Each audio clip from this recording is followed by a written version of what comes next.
Artlist.io.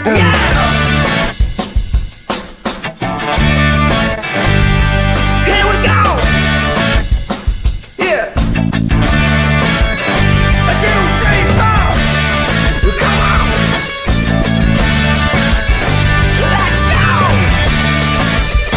Music licensing reimagined.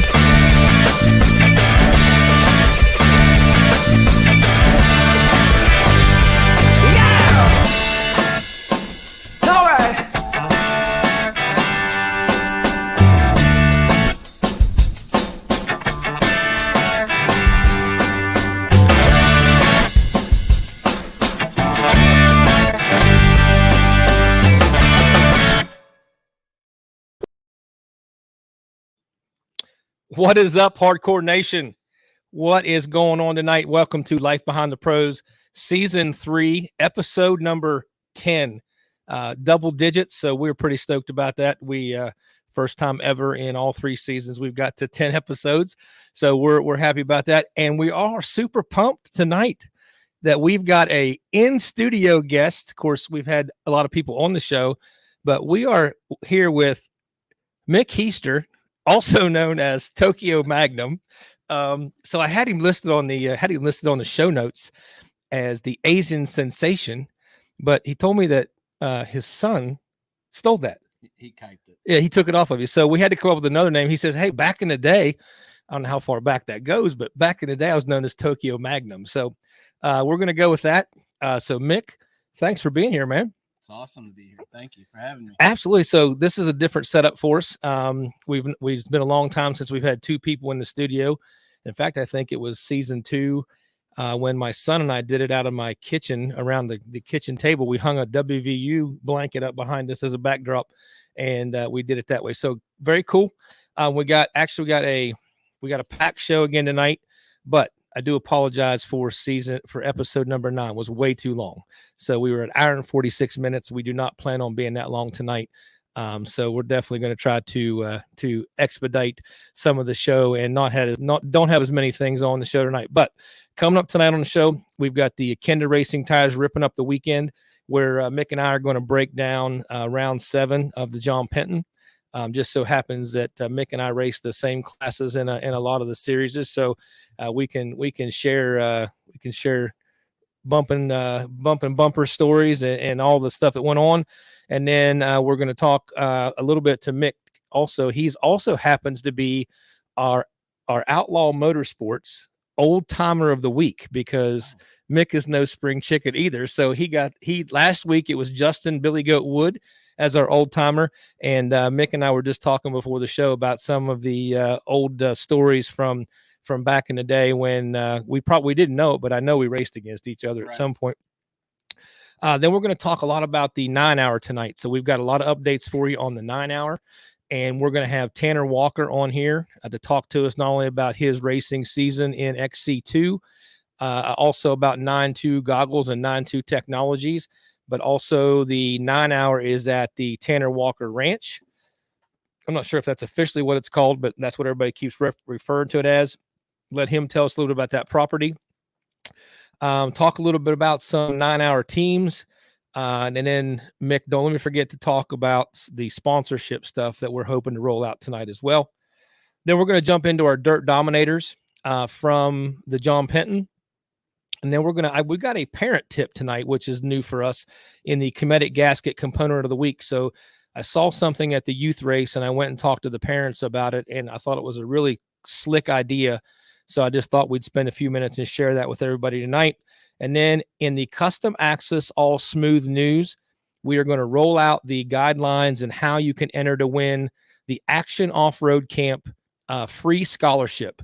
So there's going to be some parameters on how you can enter, and we're going to give you the details on that.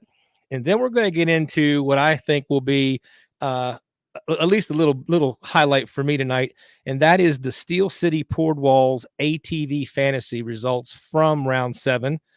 Those of you that maybe don't remember, real quick, at the round 7 ATV Fantasy, we had a Bottleneck Live versus Hardcore Harvey Motorsports challenge. So we are going to get into the results of that challenge, and if you remember, the bet was if Hunter Hart and I were able to beat Mikey Waynes in DQ, Mikey Waynes has to ride my practice bike at the Mason-Dixon. So, yeah, so we're going to see what's going to happen. I'm not going to say whether we won or we didn't win. I'm just saying stick around for that. And then we're going to talk to you all about the 9-2 goggles clear view look ahead. And Mick and I are going to talk about not only where we're racing this weekend, but also some of the other local series that's going on. And then, of course, at the end of the night, we will get into the Hardcore Nation swag giveaway. What do you think, man? I'm a little nervous. So I'm a little nervous.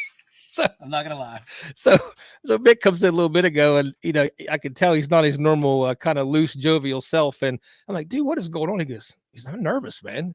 I'm like, dude, it's a garage podcast. Like, I mean, so I told him just to treat it like we're sitting around any shop just talking, whatever he wants to jump in and say. Of course, he's going to do that. He has a couple small assignments to make sure he gets involved in the show here also. And what else was there? What else was there? I don't know. Okay. You've literally got a huge list. I do. I have a huge list. And, oh, yeah, I know what it was. That your wife was already making fun of you. Yes, that she was already. Don't shame her. Don't embarrass me. She's just way too competitive. And she said, what'd she say? She said, you can't say the F word. Don't say or the Don't say or the F word. So maybe we should keep a tally in the comments. People keep track of how many times he says but he's not allowed to say the F word. So you can cuss, but just we try to avoid that particular curse word. All right, so let's jump in here. We've got 33 folks viewing tonight, folks. Before we jump into the comments, I'm going to get let me get the comments up here. So right off the bat, I was wondering how quick this would come out that Kenny Vincent says he's a racist. So Mick, before we get into the show, real quick, tell us what that means. I know you can tell that story. The racist? I don't know how Kenny gave it to me. It's on the no show. word. No, remember what I know, but how did it all come out with all of us? It was at my 50th birthday party. Yes, surprise party, and then it ended up on a shirt, which I should have wore it tonight. That's what I was hoping you'd wear the headband. Well, I can do that because now that I have the robe Kenny got me. Now that you're known as Tokyo Magnum, right. the headband's almost a must. Yeah, well, I can do that. All right, so next time you're here, you got to wear the headband. Right on. And maybe the robe. That would be like, we could create some segment where, yeah, you're like. Well, Misty doesn't let me take that out of the house. Oh. That's top secret stuff. Okay. Thanks to Kitty. All right, so let's go real quick over some of the other messages here tonight that we got. Kenny Vincent's in the house. Craig Ostrich, hashtag Hardcore Nation. Craig, thank you. You're a true follower of the show, man. You're here every week. Cameron McGee, hello. Stephanie, how you doing, dear? Mickey Love, Hart, and Elizabeth Harper, Pro Graphics. Hi, Mick Heister. Hi, Jeff Harvey. Elizabeth, I need you to throw up in the comments whether Chloe can be on the show next week because I've got approvals from both other parents, but I haven't heard anything for you. I know it's probably a standing yes, but humorous anyway. Brian Harmon says, "What's up, Mick Heister?" Listen, Brian. Look at you getting Mickey. We just call you Mickey Love. You're getting the love. Yeah, there you go. Sunstar Chains and Sprockets. Pretty excited about this 9-hour race. We should be there. Sunstar Chains and Sprockets, definitely. In fact, I'm probably going to be talking to you guys either this week or next week, and you'll know more why when we get into that section, talking about some other things. And Dave Machisco Sr. He's not allowed to be on here. He beats us all the time. He doesn't beat us. He destroys us. Right. And then I send him messages like, "Hey, man, great ride. You're definitely the fastest guy in this class." And he's like, "Everybody has a good day." Like, I tried to send him a message, but my text is slower than his phone. So it's even, I lose so it. Like, there's on his bad day, he's faster than us. Oh, yeah, like, sure. All right. So Brian Harmon's laughing at you. Brandon Rogers, what's up? What's up, Hardcore? You and old Mick Heister. Doug Kirk, I think his mic is too far. His volume is too low. Oh. We just talked about that earlier. I know. He's afraid of the mic. He's nervous, Nelly. Right. How about that? I think hopefully that's better. Casey Rogers says she wants you to smile. I am. I got big fat lips. Can he see the YouTube comments? Yes, we can see both. Actually, we can see both. We can see at the same time. They both come up on our same comment feed. Awesome, should be able to. We'll talk to you this week, Danica Holcomb. Danica, we're going to be talking about you a little bit later in the show. Also, Kenny Vincent, we also love the Tokyo Magnum comment for sure. Look at this. Look, he's even being modest now. Like, stop. Like, no, you're not going to stop. Yeah, I know. Zach Phillips, we're going to be talking about you in a little bit. Also, Jerry Durst, hashtag Hardcore Nation, and Nick Lambruno. Hey, Hardcore.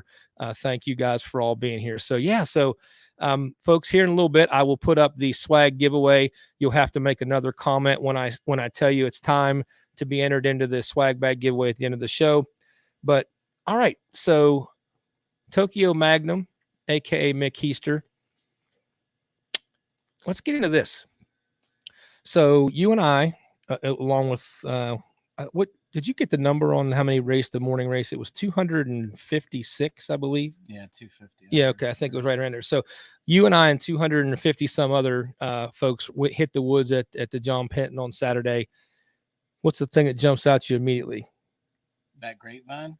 Did anybody hit that grapevine out there? Yeah, I think. Oh Lord. I was thinking about the heat, but the grapevine is definitely number two because it hit me in the head. Where's My arm? Yeah, show your arm. Look at this. Look, that's from the grapevine in the track. Didn't it? I'll keep going backwards. But did anybody hit that? Yeah. I just want to know. Like, I saw it and it was like, I felt like it was like a Ninja Warrior obstacle. And I thought, oh, it's not going to hurt me. And it about made me like poop my pants. So then I saw a post on Facebook where Mike Horwat also was talking about getting like taken off the bike by a grapevine. And I'm just going to assume there was a loop behind it. And yeah, I like missed that one. It was like a double, like, and you also came like right out of a turn, and it was like right there before you could like react. And on so the side of a bank. Yes, and I'm just assuming that he hit the same one that you and I both hit. I'm sure he did. All right, so Mick, so we get out. First of all, typical hardcore fashion. God awful start. Like, I don't know. I used to be so good at that, and I used to challenge for hole shots all the time, and now like. I just might as well just let you guys go and just go last. It'd be less hassle. So I'm into the woods next to last. You had a great, you got the whole shot, didn't you? Yeah. So tell us about your whole shot and how long you led lap one. Not very long. I seem to do this a lot.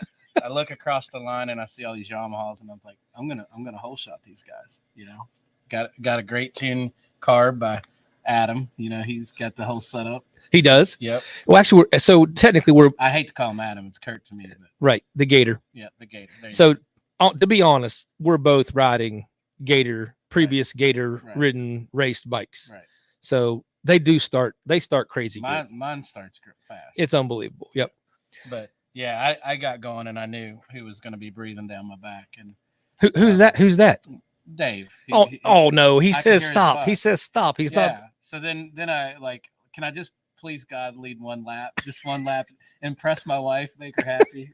And Dave says absolutely not. No. How about I pass you twice on the first lap?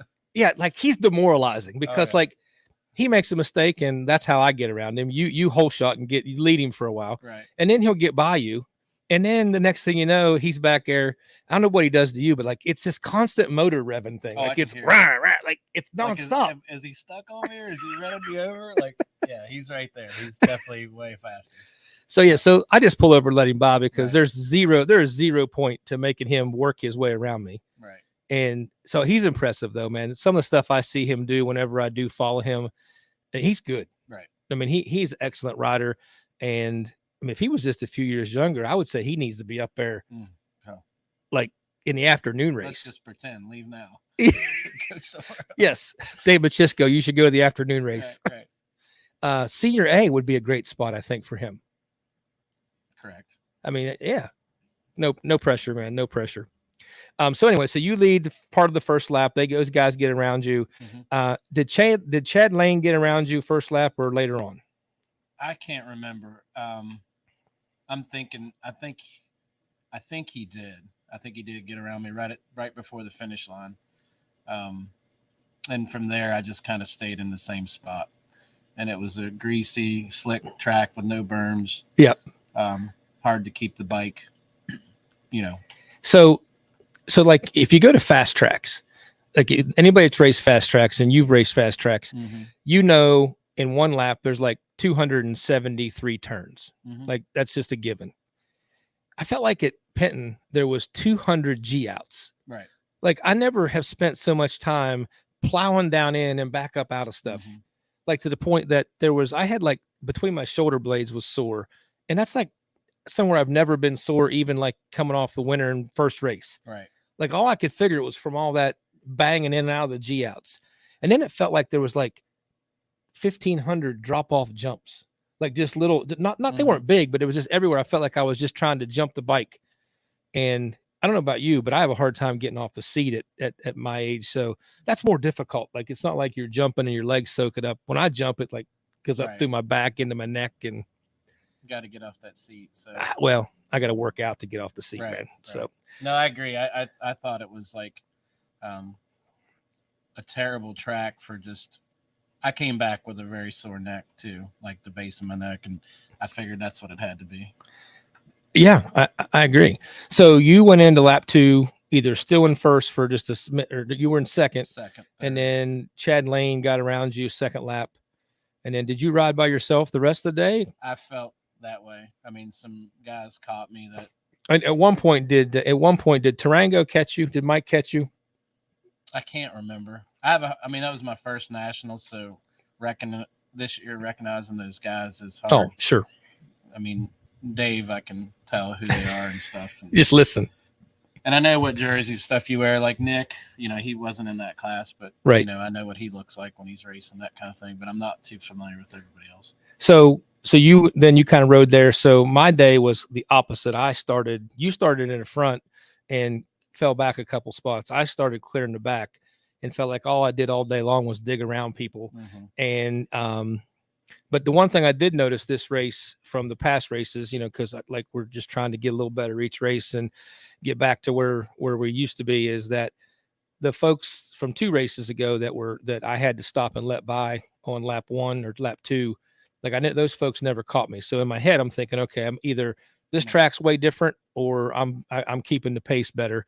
So then I started picking some guys off. I came in at the end of lap 1. I think I'd worked my way from 9th up to 6th. And then on lap 2, I was in 5th. And then on lap 3, coming through the pit area, I just caught him out of the corner of my eye because I wasn't planning on catching him. I saw Tarango pulled over for gas. I'm thinking, all right, well, heck, I'm making some progress. So I came through in 4th. And at that time on the score thing, when you go through, it said I was in 4th, but it gives you how much time you're behind. Well, I didn't know it was you at the time, but I was 19 seconds behind you going into the last lap. Right. So we're going. And so I knew when Tarango saw me go by, I knew he was going to put on a push. So it wasn't but a mile, and he was right behind me. So the first time I pulled over and let him by, because up until this point in the season, he's just been faster. So I let him go, and then I just stayed with him, and I kept staying with him. And I'm thinking, right now, I think I'm a little faster than him. So I found a spot. I don't know if you remember, we were going up like a logging road, and right at the top, there was a hard cut back to the right. But if right short of that, someone had popped up over the bank. Right. And so I remembered that from lap 3, because I missed. Real slick climbing that. It was. Yeah. I missed it on lap 3, and I was like kicking myself. But on lap 3, I wasn't trying to pass anybody. So lap 4, I remembered it, and I got around him right there. And I don't know who it was, and it's just part of racing, and we're not complaining about anybody. But I caught a woman's pro, and I don't know who it was. And I was following her. She was moving pretty good. And then she went to this left line, which actually was the shorter line. And from racing with Tarango in the past, I knew that if I didn't close the door on all the short lines, he would remember where those were. Right. So I tried to shut down the short line, and she just stalled it in front of me. She I don't know what happened. And then she couldn't get it started. So then here he goes up on the bank and around me. And we finally got her going. And by that time, he was about 12 seconds ahead of me. I reeled him back into about 4 seconds. And then that was how we ended the day. But I got a boost of energy but I didn't know it was you. But when I knew I saw you. Did you really? Yeah, I looked back in one of those fields, saw you. I thought, he's not doing this to me again. Did you? Yeah. You didn't tell me that. Yeah, well, I can't tell you everything. You say, now. That's awesome. Yeah. Where did you see me? Coming into the third lap, in those fields before the I guess right in behind Pro Row. Okay. So I looked across when we made that switchback, and I saw you. Saw the jersey, and I knew Tarango was right, or somebody in our class was right in front of you. I just had that feeling the way you guys are racing. So, I've been struggling with stamina and keeping at least a good pace and falling off throughout the race. And I just, So, like, I have to say this definitely about you, because at all the locals and now at the national, like, your first lap, dude, like, you can run with anybody. Like, well, that's the problem. You got to do it through the whole race, But I mean, honestly, that first lap, I mean, I don't even try to run with you anymore on the first lap. I just count on the fact that so far later on, we've been able to reel each other in and be pretty close at the end. Right. But what's the deal on the first lap? I don't know. I got to cool it a little bit, I think, because I think I'm running myself into the ground. So on the first lap, like, you feel like you're really pushing? Yeah, I mean, I don't feel tired, but it's the second and third laps when for what I did on the first lap, Because I mean, even like at the locals, I mean, you've been able to stay out ahead of Muscala through more than one lap, actually, a couple locals, haven't you? Haven't you led him for a couple laps? No. But at least one whole lap. I don't even know if I've done that. The one race at that I forget the one in Buchanan, the NECXC. Oh yeah. Yeah. He actually got out in front of me, and we rode together for a while, and then he took a bad spill, and then from then I got ahead of him. But that was because he wrecked, So I guess my hope, he still ran me my down. selfish hope is that won. you don't ever find time to work out and get in shape. Because when that happens, I think we're all in trouble. No, I don't know about all that. I do, because if you can keep the first lap pace up, you're tough to beat, man. So well, that's everybody. So anyway, so we had a good, all in all, we both finished. Mm-hmm. Both were in the top 5. You got third, I got a fifth. And we were close together. I think what'd you end up being? Just under 2 minutes off of Chad Lane. Yes. And then we were almost 5 minutes off of Machisco. Yeah.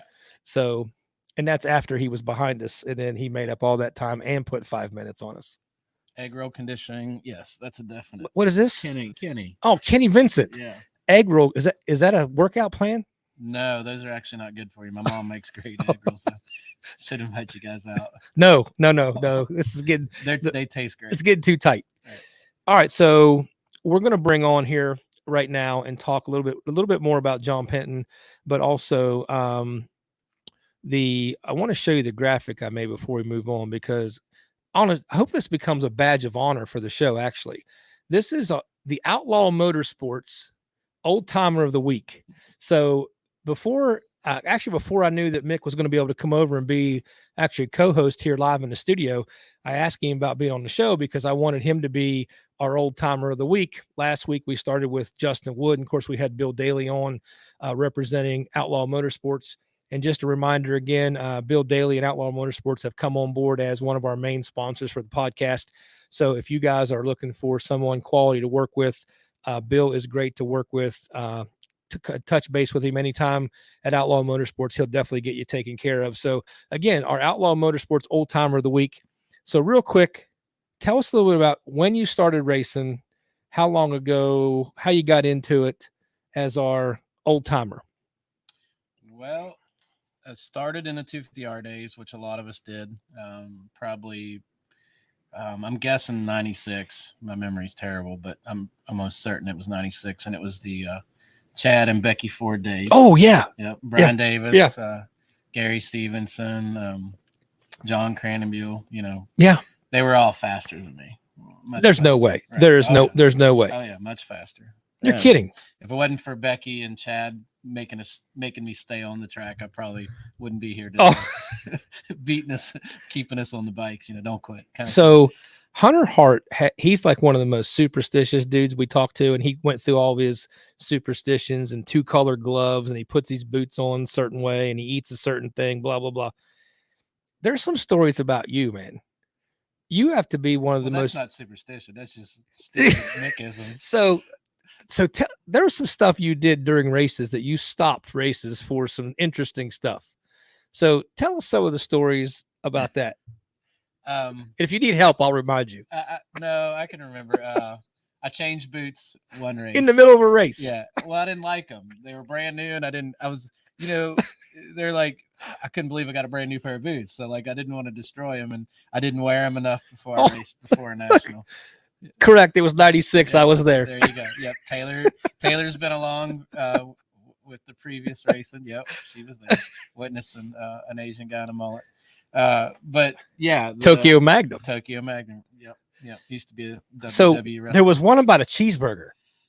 No, there was a Snickers. Oh, Okay, Yep. Snickers. I was hungry. Okay. I needed energy. So I stopped, and Misty asked me, "What do you?" I said, "I need a Snickers." I was being she didn't think I was serious. I stopped, and I wanted to eat a Snickers.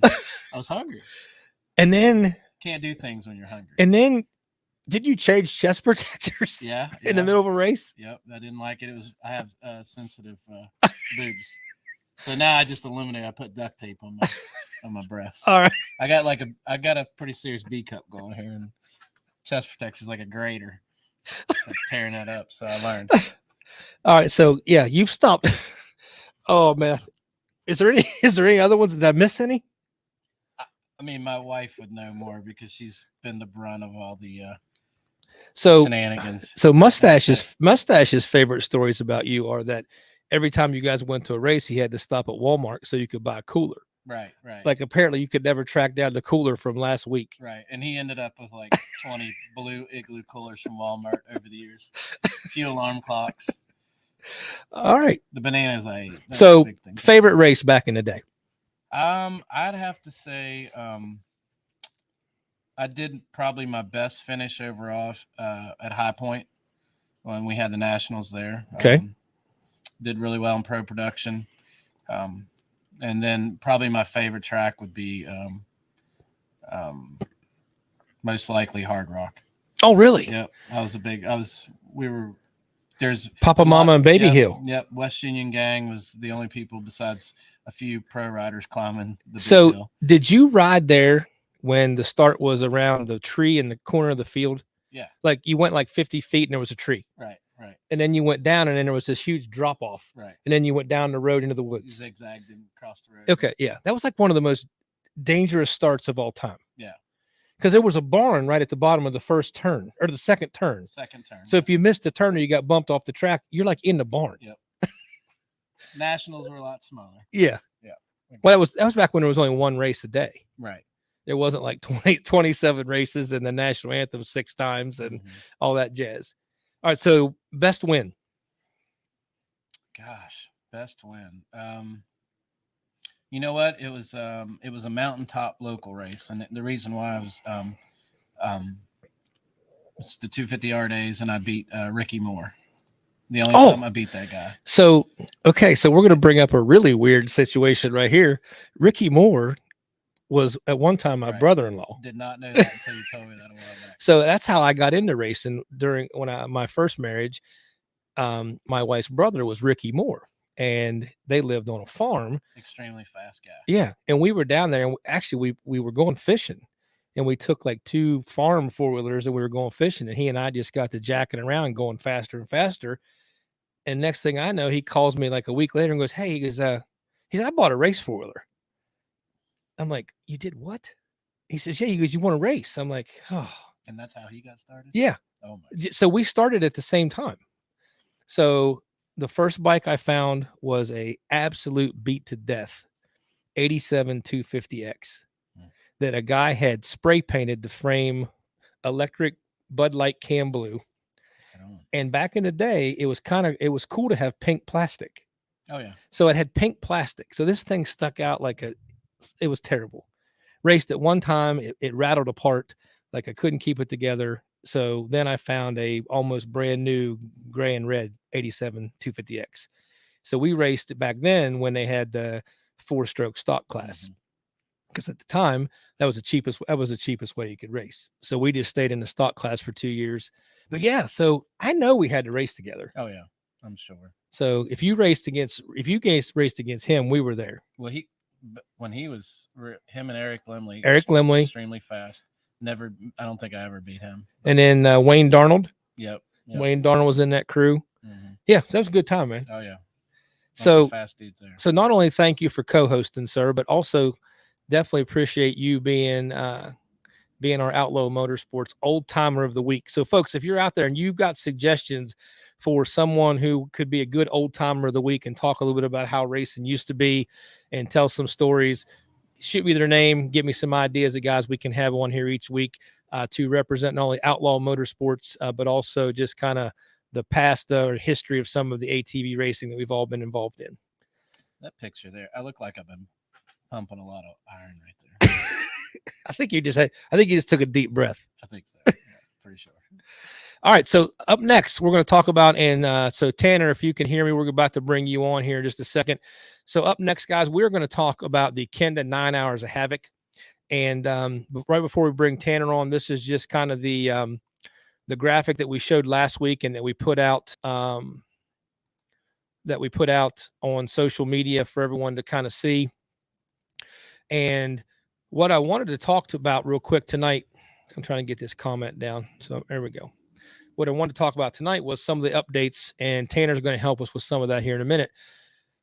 But a lot of things have kind of unfolded here in the first week. First of all, I want to thank everybody for doing their part of spreading the word on this and getting the word out and helping us share this, because this thing is blown up already.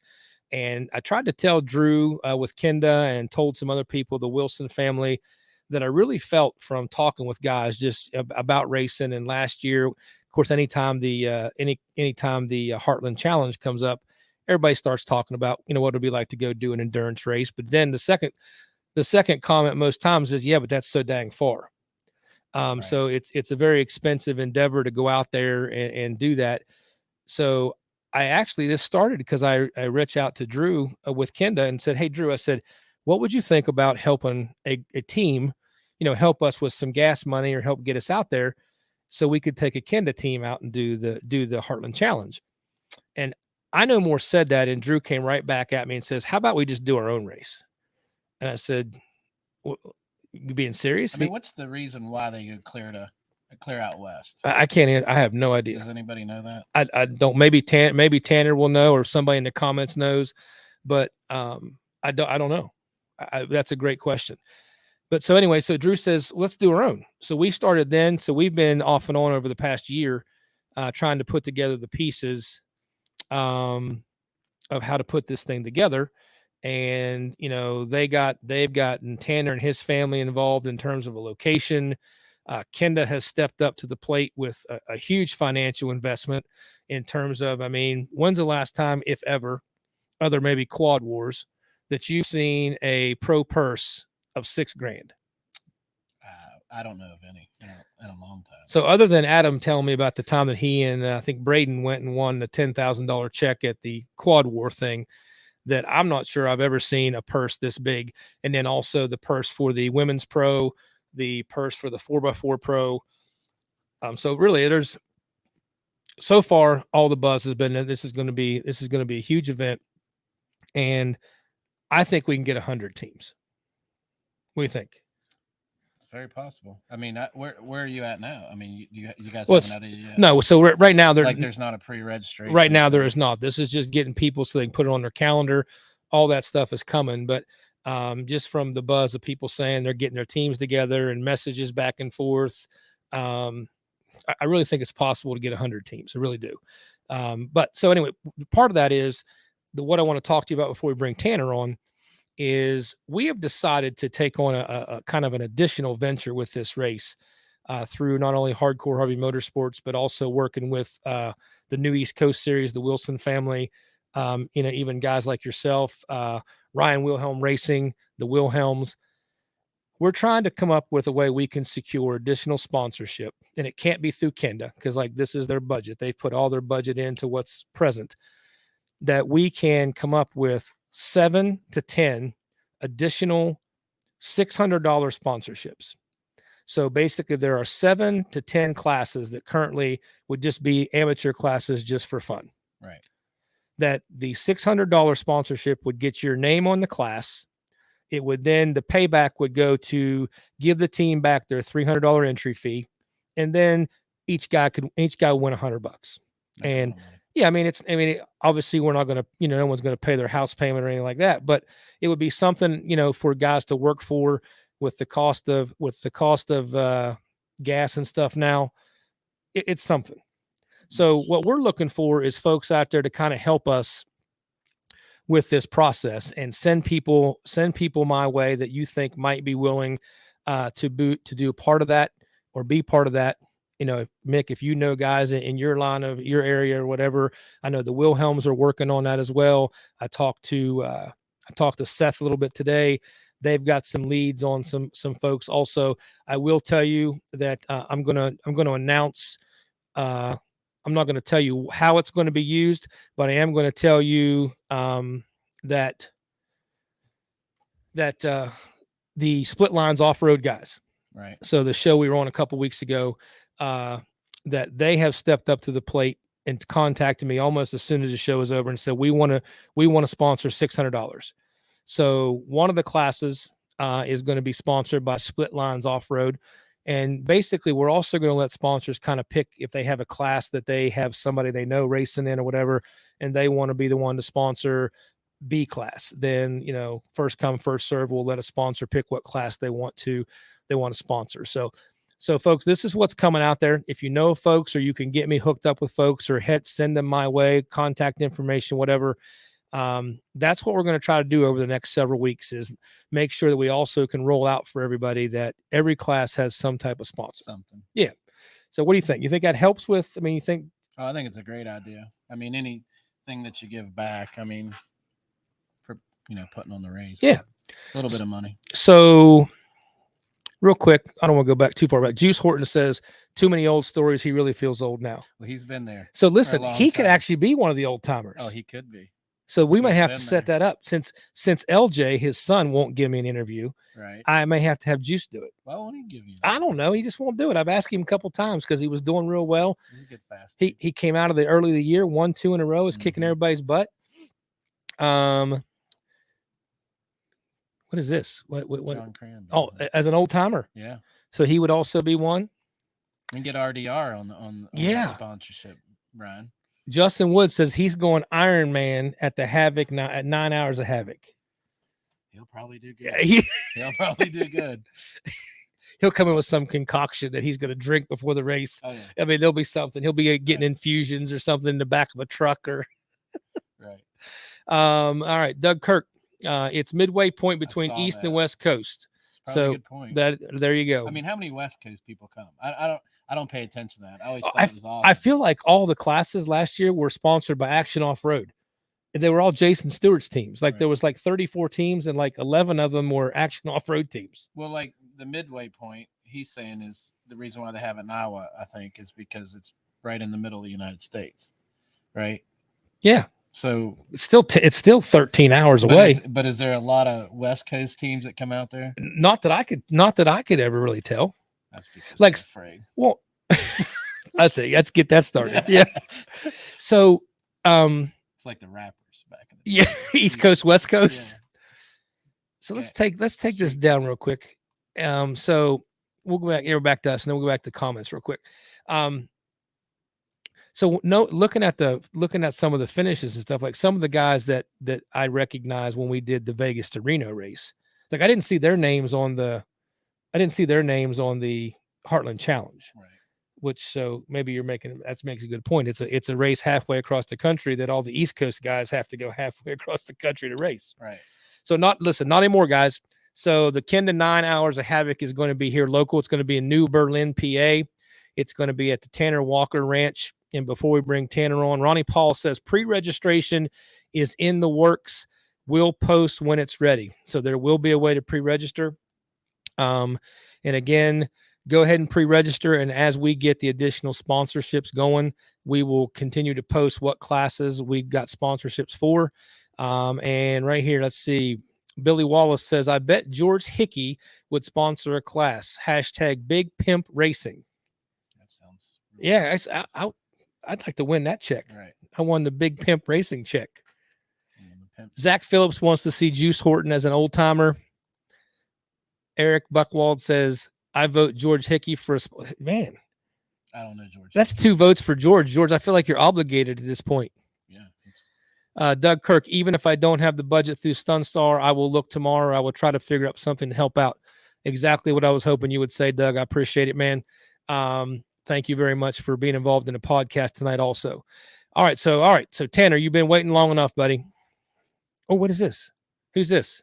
Oh, that would be my sister. Oh, your sister. Right. Yep. Is she flexing right there? Yeah, she likes working out. Is that I'm the opposite of her. So she's the gun show and you're the no show. I'm the belly show. Wow. Okay. Oh, Billy Wallace, George Hickey bust out the. I feel like there's a conspiracy. Who's George Hickey? So it's Hickey. sorry. It's Hickey Racing. Okay. So he got a couple younger guys, sons, I believe, that race. They're fast. Right.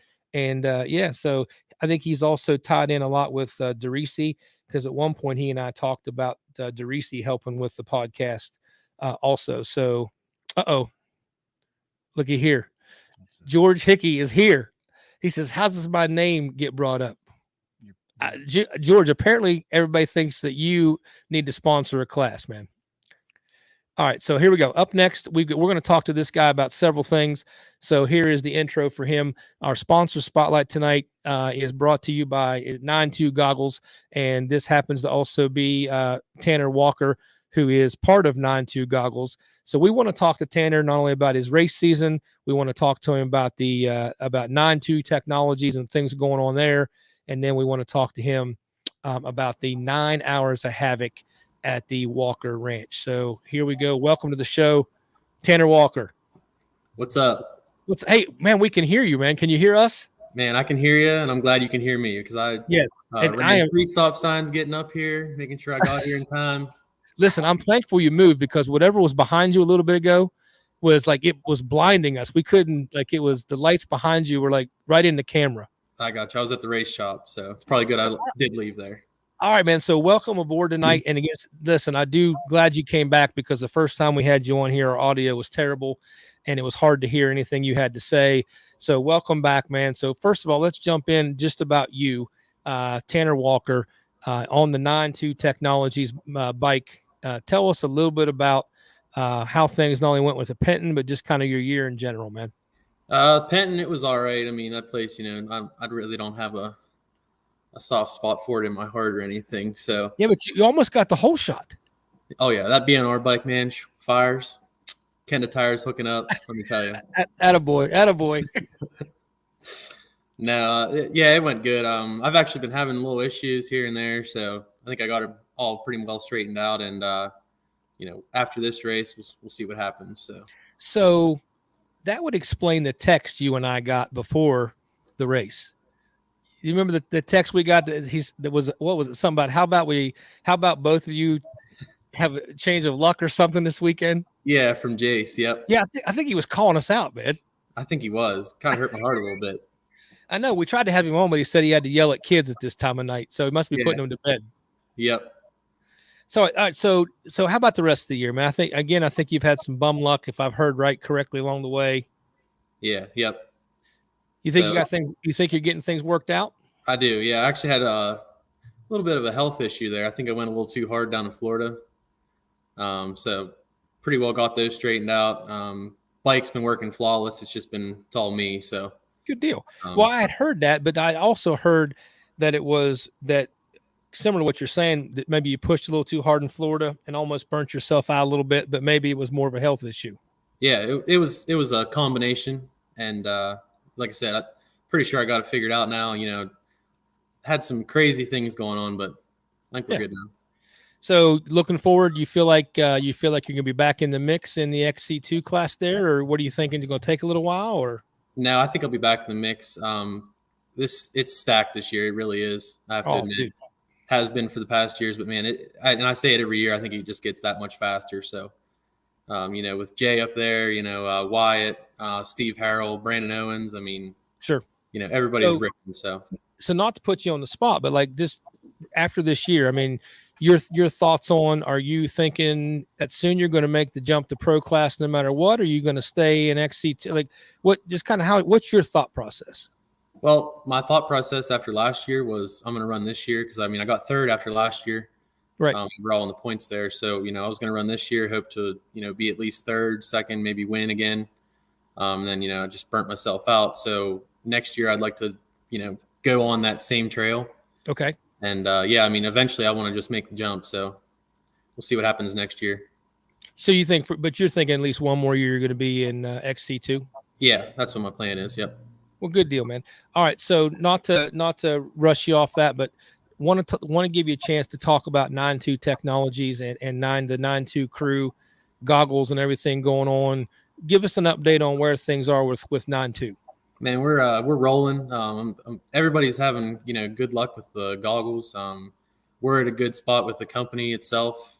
We're putting money into the next step with our company, the next couple steps here. So yeah, and we're really looking forward to this race coming up. I think that's going to be huge for us and everybody, to be honest. All right, so Brody Poland here, man. He's a big fan. Says we love you, Tanner. Yeah, we love you too, Brody. Is that one of your crew? That's my crew. Yeah, that's my boy right there. He and his brother Bryce. All right. So beginning of the year, of course, we knew the goggles thing was going well. And I feel like you guys have continued just to make those better. Some of the issues of the early goggles are all gone. I feel like they're bulletproof, really bulletproof right now. Haven't had any issues this year with any goggles we've thrown on. So hats off to you guys for, working out those things and getting that even better than it already was. So you were jumping into the venture of going into the gear line, the 9.2 gear line. Yes. So we got some 9.2 gear beginning of the year. We all wore it. We gave you guys feedback on the gear. Where is that now? Like, I know you guys went back to the drawing board a little bit.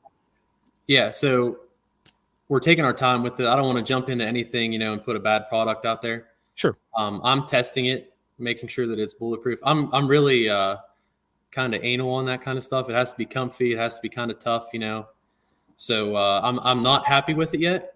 Okay. And whenever I will be is when you'll see it. Okay. So I said, taking our time. Good deal. So are you again, I know you're taking your time. Is your goals to have something back out this season? Or are you thinking now you're looking at next season?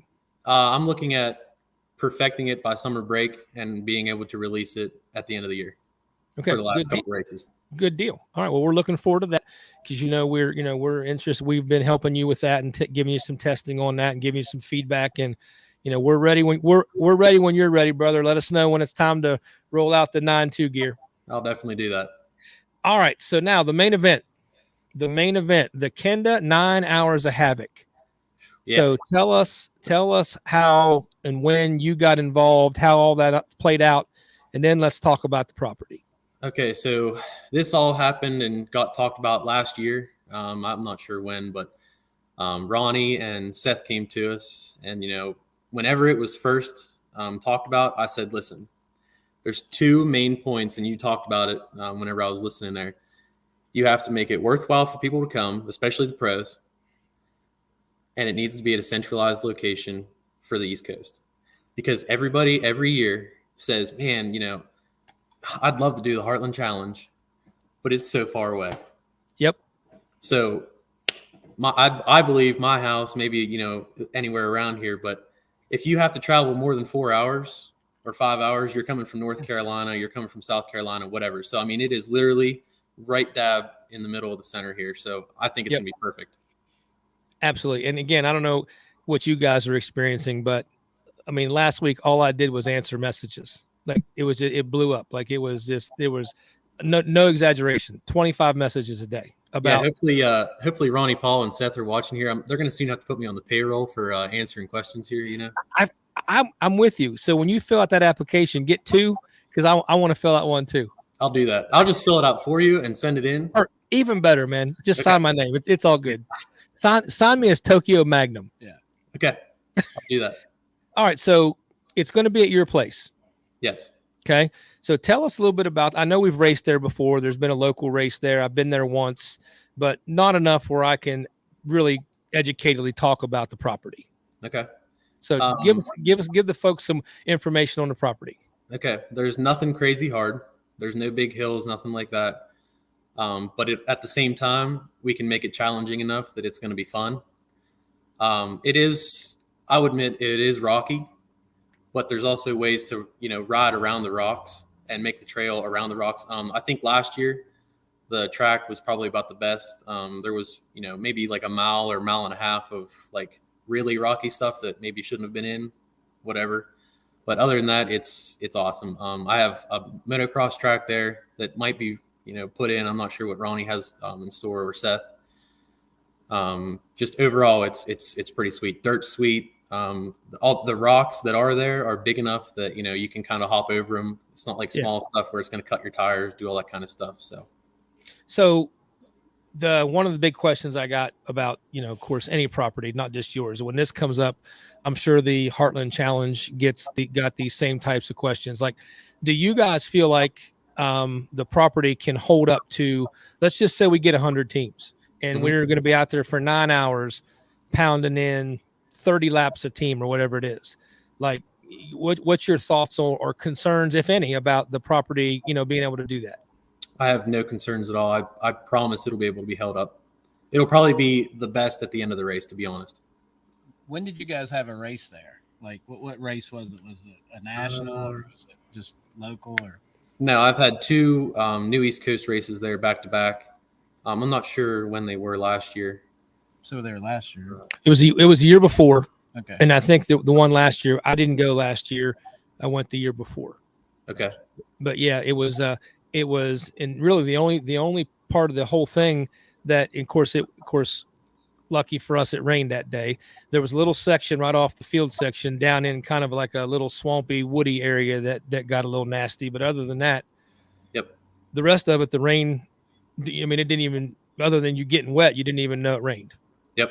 Yeah, it has a great base. Like I said, it shouldn't go anywhere. I mean, for 9 hours, I'm not worried about it at all.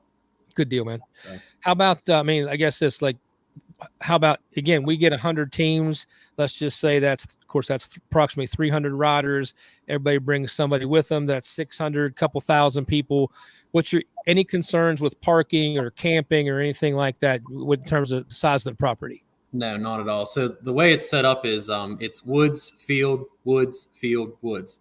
Okay. So I have 2 huge fields that are great for parking. The one where you parked the year before, that'll be all mowed off, nice and level for camping. You know what I mean? That kind of stuff. So yeah, no, I'm not worried at all. So I think it was your dad that told me there's also like I don't know if this is the right word, but like a lodge or camp or something like that. Also, is that correct? Yes. Yeah. And then there's also stuff not very far away. Is that correct? Yeah, the property is only about 2 miles out of the Berlin town. Okay. So what's he saying? This is Claire McGill. She wants a date with the Tokyo Magnum here. Yeah, hook them up. Yeah, there you go. So we're gonna have them work on that off the screen here in a second. All right. So, but hotels and stuff in the area and all that. So yeah, Somerset is only about 9 miles away. Okay. So 15 minutes. Of course, there was a national there several years. Remember that? Right. Yep. And Mountain Ridge is actually only about 4 miles from the house. I got you. So real quick, George Hickey, 3 riders, everybody can have their own quad. So you can start with 3 quads, and unless you're going to Ironman, and then you have to start and finish on the same bike. But you again, my understanding of the rules is you can, work on your quad in the impound area. That all this, I guess, similar rules that apply to the Heartland Challenge. Is that, Tanner? Is that your understanding? yes, that's my understanding as well. Okay. All right. So, so forget all the logistics. Are you guys excited to have that? I mean, are you excited to have this event at your place? Oh man, stoked. Whenever I'm telling you, whenever they came at me with the idea, Yeah. I'm like, let's do it. Let's do it. You don't even have to ask. It's already done. I mean, I wouldn't. This is like historic. So Mick and his family have unbelievable amounts of property, and this would be like maybe not your whole family, but be like a no-brainer for you. You'd be like, heck yeah, let's do it. Yeah. I mean, you might not get the whole family buy-in, but you personally would be like, hell yeah, let's do that. Depending on what time of year. Yeah. Oh, that's right. Can't be during hunting season. Never No, mind. absolutely not even close. But yeah, so that's cool, man. So plus, I mean, again, centrally located, easy for everybody to get to. Sounds like it's going to have a great base in terms of being able to race the whole time on it. Of course, it's blown up. So what else would you like to see? You know, did you hear us talking about the sponsorship stuff? I did, yes. What do you just your thoughts on that? You think that's a good idea? You think that'll help? What do you think? Yeah, I think it's a great idea, and I think a lot of companies can get involved with this, and it will be good for everybody all around. And it's not a lot of money. I mean, it's not no, and that's the reason we picked the $600 mark, was because at least for year one, we just wanted it to be something that wasn't going to like blow people's minds. That they could get involved for a fairly decent cost and still support the event. Right. All right, man. So anything else you want to add, Tanner? I mean, this is your moment in the sun, man. Only thing I want to add is if you're not here, I don't want to hear anybody bitching and complaining about not being able to race a challenge race like this. I mean, like I said, everybody every year, I've heard everybody, including myself. Right. I want to go to the Heartland, but man, I just don't know if I can justify driving out there for 13 hours or 15 hours, whatever it is. Yep. So Toby Hughes says your property is amazing. He loves it there. Absolutely. So a couple other things. There was a lot of time and effort put into the date. I mean, we tried to make sure the date did not conflict with any other major things going on. We want to stay away, of course, from the Action Off-Road Camp because everybody wants to support that as well. The local series just have a small break right there. Of course, the National GNCC is on break right there as well. Snowshoes over. So I really feel like it's a really excellent time, just in terms of scheduling for this event to go on, and everybody can come out and do this. And then you still got some break afterwards for regular vacation, Action Off-Road Camp, whatever else you're into for the summer. Right. I agree 100%. Well, Tanner, buddy, thank you so much for spending some time with us. Anything you can leak to us, on the gear line coming out, we'll definitely help you promote it on the show, even if it's just mock-ups of what some of the stuff's going to look like. Okay, that always helps also. And at some point here, we'll get old to a Tokyo Magnum here, a 9-2 shirt or something. All right, yeah, I can do that. All right, man. Tanner, thanks for joining us, buddy. Yep, thank you. All right, take care, man. All right, so Tanner Walker talking about not only his season so far, but also some of the stuff happening with 9-2, and then most of the time talking about the 9-hour event. So George Hickey says not at all. That's how the 12 hours was run back in the day. And Clara, we try not to pimp out our guests. Maybe you should stop. Nice. Yeah. Wait, hold on. Which they are a great thing. Yeah. Speaking of Mafia mitts, here you go, Mama. Mama McGill just got some brand new Mafia mitt stickers. So if you're gonna get yourself a set of Mafia mitts, you're gonna get one of these fancy swag stickers to go along with that as well. And I feel like you should stop and see Mama McGill on your way home, man. I feel like she's wanting you to stop down. Right. I'm sure. Mark's probably asleep anyway. Right. All right. So Brian Harmon says $600. We will pump him out. Pimp. I think that's supposed to be pimp him out. Right. Hopefully. And Carrie Andrea Keys, George, that's how desert racing is now. So they're kind of having their own conversation in the chat. George Hickey again, true statement to the quality of the build and the ability of the rider to make it last. They're talking about just using one bike instead of three. Right. That is true. And if you've done one of the desert racing things, the only thing that's kind of is getting one bike built. Like, everybody's then kind of got to be a part of that bike build, included together, splitting the cost of all that. And then the question is, the question we all had at the end was, okay, what do you do with the bike? Like, basically Gator tore it apart and parted it out, and we split all the peripheral stuff, like the coolers and the gas cans. But yeah, one bike and one rider certainly make it interesting, so you can Ironman and do that. What's Buckwald have to say? So if we Ironman, we just need to start and finish on the same quad. What about that middle gray area. Actually, I guess, Eric, you could just start the race, go a couple laps, and then take a nap out in the woods, and then, just come in late. I mean, like, See where you end up. see where you end up. Yeah, I mean, guess you could do that. There's no breaks in this at all, like Snickers break or boot Well, break. you do. I mean, you're not going to ride the whole time. So I mean, but the race doesn't stop. the race does not. There's no planned intermission. Serious. 9 hours straight from start to finish. But again, for example, if the way I understand it's going to work, if you break down and you're towed back in, once your quad enters the impound area, then one of your teammates then can go back out and resume the race. You just don't get credit for that lap that you were towed in. So you got to start like a completely new lap. So you just one lap back. Basically. You just, so that would, you would kind of immediately be like one lap down. It's going to be a tough race, and it's going to be who's going to win the first overall 9 hour at Tanner's property. So the other thing I like about this is, of course, the purse is $6,000 to win. Mm-hmm. So I know that Walker Fowler put out a post the other day about that. It sounds like he's going to be at the 9 hour. I did talk to Mark Notman in the pits a little bit at John Penton, and he said that he was going to be on vacation. So normally it would be Mark Notman, Johnny Gallagher, and Walker Fowler as a Yamaha team. Mm-hmm. But I'm not sure that's what we're going to see for the 9 hour. If the rumors are true, it may be that they're loading up to make sure that like, what do you mean? Well, I think there's going to be a GBC effort to win. I gotcha. Yeah, I think there's going to be a GBC team effort to win. I'm terrible at paying attention on who's what in the know of the race world, so I don't know. I get your drift. Yeah, I don't know who all runs GBC. So and then I know like Borge does.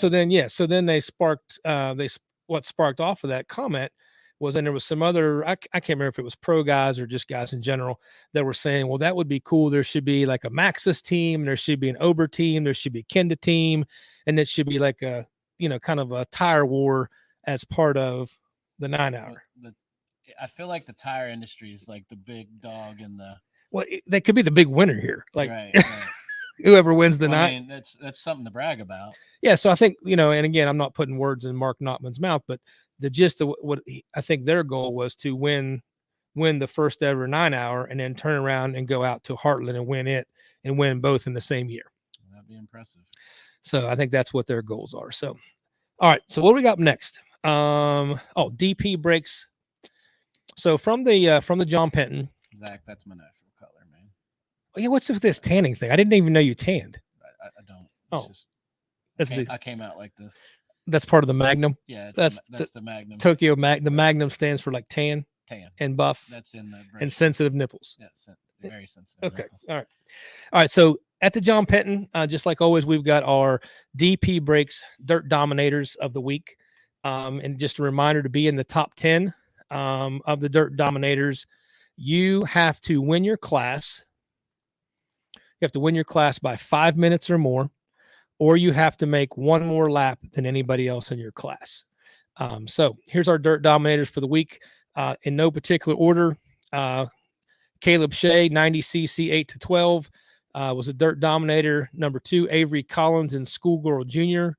Grace Bender, Girls Senior 12 to 15. Gavin Jenkins, 4x4A. He's been like a Dirt Dominator every single time. Like, I don't know what, he might need to move up to 4x4 Pro. He might. Like he's crushing it. Eyeballing it. He's crushing it. Colin Markowski, 4x4B. Lionel Treblecock, 4x4C. Josh Day, 4x4 Senior. But I thought it was interesting. Almost every 4x4 class had a Dirt Dominator. Like they go well. Yeah, they're hard to get around. Sound like they're hard. 50 Chevrolet motors. They do. And the bad thing is you catch them in the woods and then they're eating you up in the fields. Oh yeah. Like no matter how, I mean, they just got 1,000 cc's is a lot. Mm-hmm. Mark Thomas, Golden Masters, and the one we're going to talk about here in a minute also, Zach Phillips in Senior A 40 plus. He was the only member of the Senior A group to make 5 laps. Everybody else got lapped by the pros. And last, Jeremy Ladon in Junior A 22 plus. So congratulations to our DP Breaks Dirt Dominators of the week. Fast guys. Fast. Yeah. I can't remember. Were you a dirt dominator? When? Anytime this year, have I had you as a dirt dominator? I haven't won anything. There's your goal. Well, yeah. There's your goal. I'll just take a win. Who wants to see Tokyo Magnum be a dirt dominator? I'll just take a win. I don't have to be the dominator. Okay. In fact, we'll just do I that. can't be Magnum and the dominator. That's too much. That's way too All right. over the top. How about this? How about our own personal thing is if either of us get a win, it just automatically makes us a dominator Yeah. because we're never going to win by 5 minutes. Right. Okay. All right. That's Deal. a fact. All right. Deal. All right. So up next, guys, we've got our Cometic gasket component of the week. And this is basically just something I saw and I just thought I'd share it. This may not be a new tip for anybody, but I didn't see any other youth racers really have this on their helmet. And I talked to the parents of Phelan Holcomb. So I talked to Danica Holcomb about this, and I thought this was a really good idea. So this this idea is from what I got it from the Holcomb Racing Group, and that is this. So since she's a youth racer, and the youth race tracks are they're a little bit longer now, 3, 4, 4.5 miles, and most of the time parents can't be spread out everywhere on the track. They actually put a piece of pink duct tape on the back of her helmet, and they put their cell phone numbers on it. And their idea was if she would happen to take a crash and get knocked out or get hurt, that she couldn't communicate, to anybody that was there, that, they could maybe see this on her helmet and just call for help. I think it's awesome. I mean, so if parents out there, if you have not seen this, or if you already do this, throw a comment up as well. But this is something that if you've not seen this before, I'd love to see other folks share this, just as a way to, help keep the kids safe out on the track. And, just something, Nathan Pierce says that's a great idea. And again, as a parent, I'd rather my cell phone number be out there and, they could call me, if my kid or somebody I knew was hurt. So, Nikki says she also has her Aunt Nikki's number, but I didn't want to share it. So also she blocked it out. I got you. That's a good. I thought about Danica. I thought about blocking your guys' numbers out too, but I'm actually not that tech savvy, so I didn't know how to do it and not mess up the whole picture. I was gonna call Aunt Nikki and see what's up. It's call Aunt Nikki.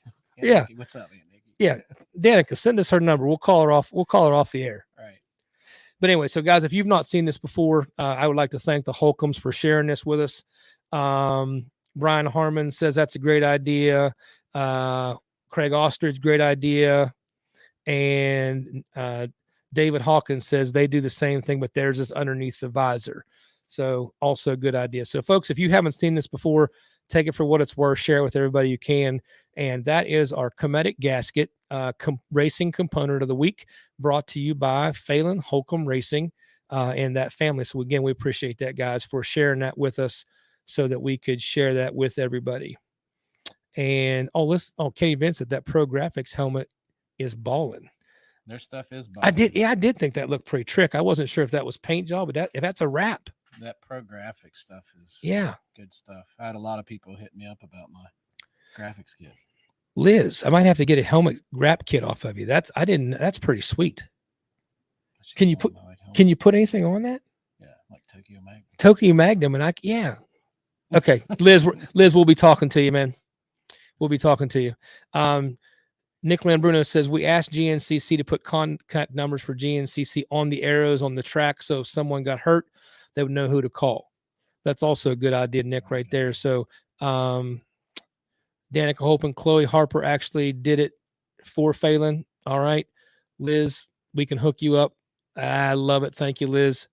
And Danica Holcomb totally designed the whole helmet graphics kit. So, dude, I've been distracted by the helmet graphics kit. I saw that and I was like, that looks as good as Chloe's bike. Yeah. That really good looking. Good deal. Yeah. So Liz, I do have some questions about how it goes on. But we won't do that here in the chat. I'll call you and see how that goes on. That looks awesome. So, and again, if you guys don't know Liz Harper and Pro Graphics, she does fantastic work.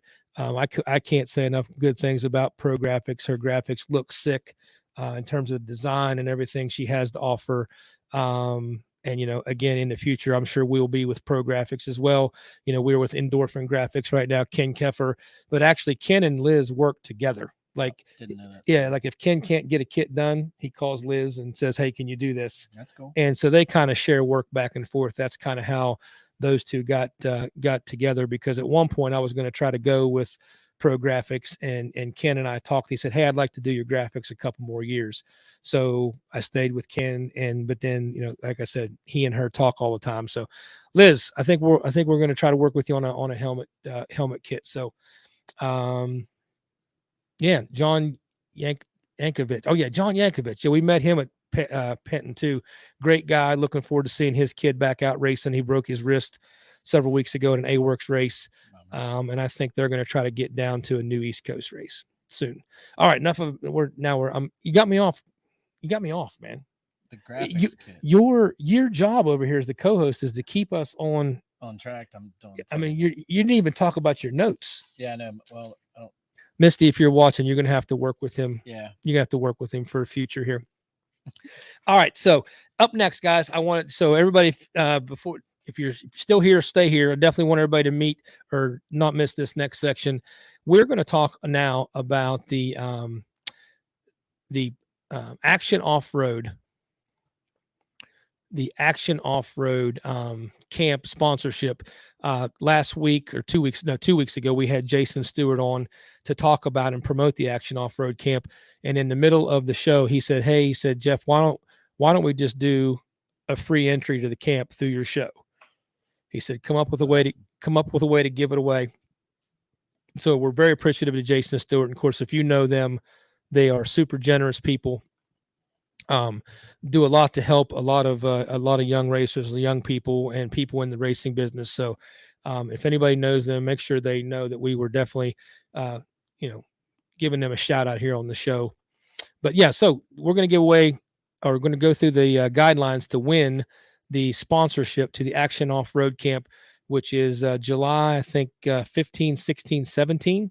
Coming up. I think that's coming up. So here we go, folks. So in our Custom Access Smooth News of the Week, just remember, if you ride Custom Access, you're going to be all smooth all the time. And you're a Custom Access guy, right? Yep. You got your shirt on. I hope so. Micah. Yeah, listen. So, by the way, Micah McDonough is going to be on the show next week. He's already agreed to do an interview, so we're going to talk about Custom Access shocks and everything they can do for you in your race program. But honestly, as good as the product is, I feel like Micah's better. Like, I feel like Micah is what makes that product the next level. I have to agree. I mean, again, it's top quality product because in the beginning I'm like, so Micah, really, what makes your stuff different? I mean, it's all race shocks. Mm-hmm. The technology is similar. There's not that much you can do differently. And he, without hesitation, he said, I'm telling you, it's more expensive because we use more quality components. He said, our stuff just lasts longer. It works better because we don't cut any corners with the components.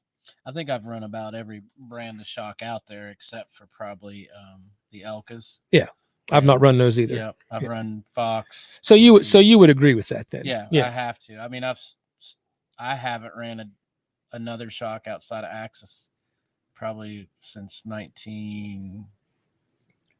Probably 2000. Yeah, don't forget you're an old timer of the week. Right. So it's like 90, 96, 97, All right. So next week, Micah will be on his own segment here. So Custom Access Smooth News of the Week this week is about our Action Off-Road Camp sponsorship and how to enter to win.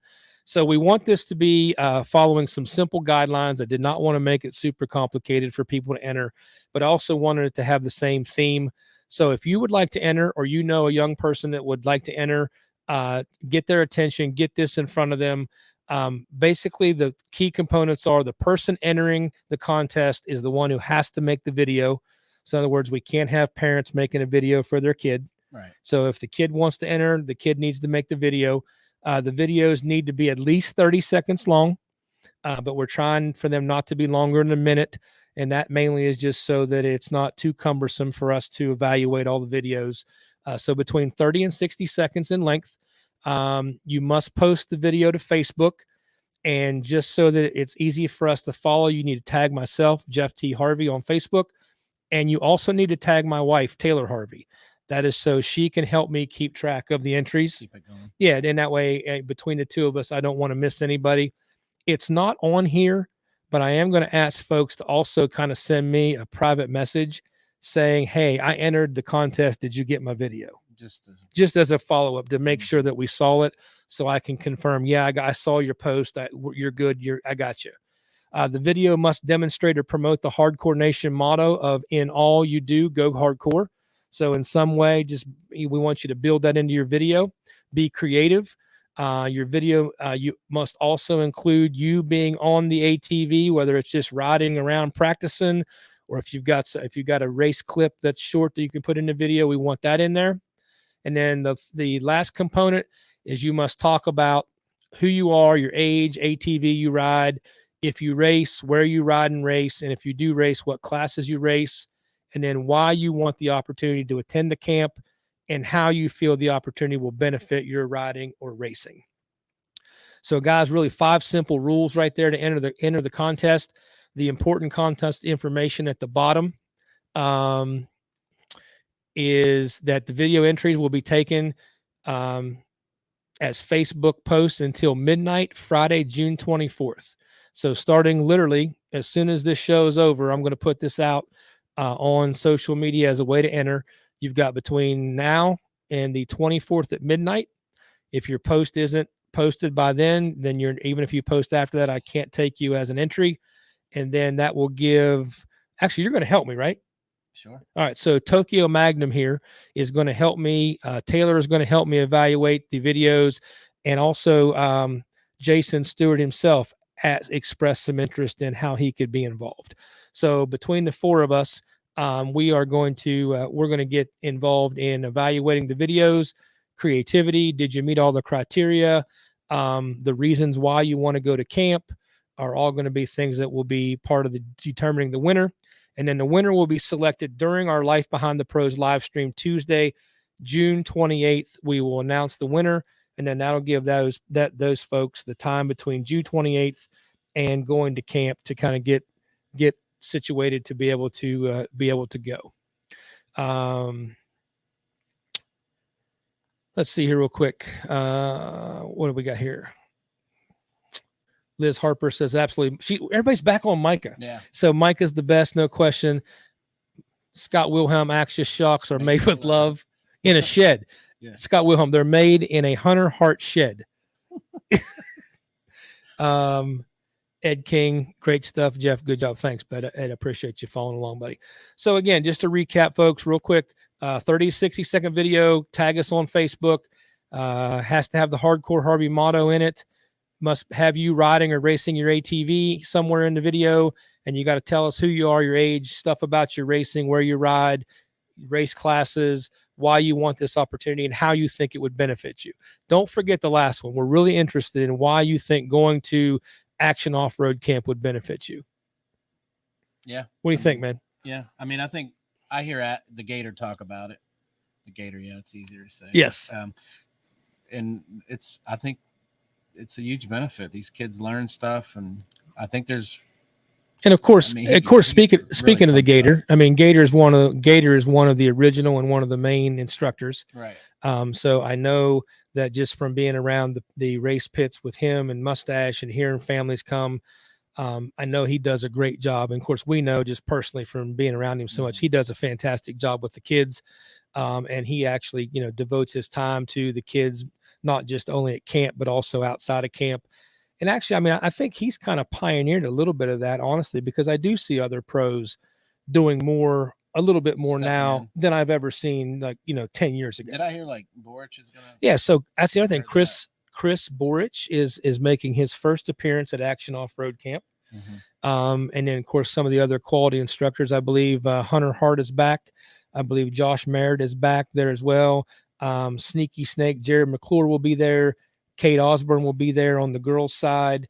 Landon Wolf will be there on the 4x4 side. And I know I'm leaving some folks out, guys. I don't have the list in front of me, but I mean, just a top quality group of people to work with your kids there at the camp. And Danica Holcomb has been there before. Camp is awesome. We look forward to every year. Phelan is one of the year one OG kids, original. They've won every single year. Tanner Walker, hey, I forgot one thing. The property is very easy for big rigs to get out of. So back to the 9 hour. That senior A win though, hashtag custom. Is that a Zach Phillips reference? Custom access, yeah. Okay, we'll get into that here in a minute. And it's like Groundhog Day. I think I heard the rules twice. You did, Scotty. My fault. That's the school teacher. Dude, that's the school teacher in me coming out because, when you're working with kids, you better explain it like all the bullet points. Yeah, at least 2 or 3 times. Right. All right, folks. So there's that. We're going to put that out on social media tonight. If you have questions, please please message me directly or my wife Taylor, or you can even message the Tokyo Magnum here, Mick Heaster, and he and I talk about it every day anyway. So again, between all of us, we definitely want to answer your questions and get as many entries as we can, and encourage kids to get involved, even if they're a shy kid or whatever. Get them out there, make a dumb video, and you never know, it might end up being the one we like the best, and you get a free trip to Action Off-Road Camp. Yeah. So that'd be a huge win. All right, so we're going to do, I don't know whether this is going to work or not. So, Mick, tell a quick story. About? I don't know. Funny story? Or... Yeah, don't just tell. I'm still stuck on the grapevine. I'm actually going to try to get Hunter Hart here real quick to see whether he can jump on here with us about the fantasy. It was going to be dependent on what time we were able to do this. So we're going to see. It might be past his bedtime though. He's got a lot of rituals. He's got a lot of rituals. I hear all those stories that he does. I mean, yeah. I've ran out of superstition. I can't bring myself. I just hope to finish. Like right. My superstition is get to the finish line. I'm happy to see people do well. Yep. Other people. I'm like, all right. So reminder, folks, that we've got the Bottleneck versus GNCC versus Hardcore Harvey Motorsports was in the fantasy. The fantasy classes for round 7 were the youth 125, 8 to 12. In the morning race, it was the C class 16 to actually it was 18, not 19. And PM, it was senior A 40 plus, which turned out to be, ironically enough, the key class that determined winners and losers. Zach Phillips was like the key man. Yeah. And then so funny, I get a message from me afterwards. He says, hey, he said, did that do it for you? So I would, and so Zach, yes, you made a lot of fantasy points interesting. So here is our top 3 from round 7 of the ATV fantasy from the John Penton. So in first place, Scotty Scooter Wilhelm. Backstory: this is the most points anyone has ever scored in one round of fantasy in the whole time I've been doing fantasy. Right. So I don't know whether he's got like a crystal ball or like he's like he's come some kind of gambling savant. But Scott Wilhelm, he got 3 points in the youth class, and I'm not calling him out to make him feel bad, but Jackson Ostrich really put the hurt into my fantasy because I had him picked, and his dad told something? I don't know. I think he finished like 5th. Oh, but his dad said, "Don't worry, Jackson's got you." Not so much. Happens. Yeah. So Jackson, come on, man, come through, buddy. All right. So he got 3 points in the youth class. In the C class, he got 12 points for getting Christian Worth correct in the right position. He also got 6 points for Tate Long in 3rd. So Mick, I don't know if you know how this works, but you get 9 points for picking the correct first place rider, plus 3 points for them being correct on the podium. So even if you pick all 3 right, but they're all in the wrong spots, you still get 9 points total, 3 for each one. Right. And then the 9, 6, and 3 are bonus points for having them in the right spot. So the total you can get is you can get 27 points in each class total. All right. So then Scotty Wilhelm down here in the senior A busted out a 27. Perfect score with Zach Phillips, Brian Shaw, and Chris Conklin in 3rd. And this is the point where I'm going to call out Todd Muscala, because Todd messaged me after the show last week and says, "Hey, thanks for the love, not picking me." Mm-hmm. Yeah, he's not even on the podium. So Marlboro man, why would we pick you, man? You're off the podium. Right. Yeah. Come on, talk a little junk on Todd because he's kicking our ass too. He's definitely putting it on me, so it's hard for me to say anything Yeah, I can't say anything, but Todd's fast. All right. So in second place, Danica Holcomb, which we just talked about her there in the Holcomb Racing part. She ended up with 39 points. And in third place was Nikki Wilhelm with 33 points. Like the Wilhelms had a lock on the podium. She should have cheated off Scott. Well, what's funny? They were sitting right beside each other because they all did it at dinner. Right. So we're having dinner and they're all doing their fantasy picks. But I noticed Scott was like, he had the phone turned off. He had the phone turned off to the side. He wouldn't let anybody see it. So congratulations to Scott Wilhelm, but he can't win because he donated the prize. Gotcha. So our this week's ATV fantasy winner of the $50 gas card from Steel City Port Walls will be Danica Holcomb in second place. So congratulations, Danica. We will bring that this weekend if you're going to be at the East Coast race. If not, I'll give it to Nikki and she can give it to you next time she sees you. But our top 10, let me try one more time real quick. So we're going to get to our top 10 fantasy. We had 15 entries this week, so appreciate that. We're growing. We had like 5 or 6 the first time.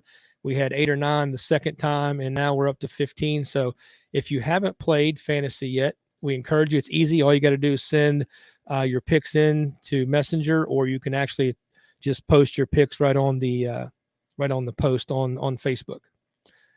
Our top 10. So this week, our fantasy top 10, first place, of course, Scotty Wilhelm. Second, Danica Holcomb. Third, Nikki Wilhelm. Fourth place, Hunter Hart is in fourth place. Mikey Wayne's in fifth. Now, everyone's going to say, well, they tied. Well, actually, they didn't tie. So the reason that there is a discrepancy between fourth and fifth is Hunter got more points in a single class.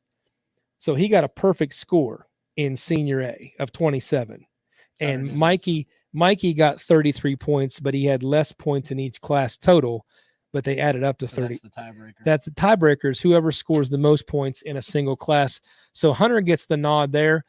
Sixth place was April Kelly with 33 points. Seventh place, Karina Henry.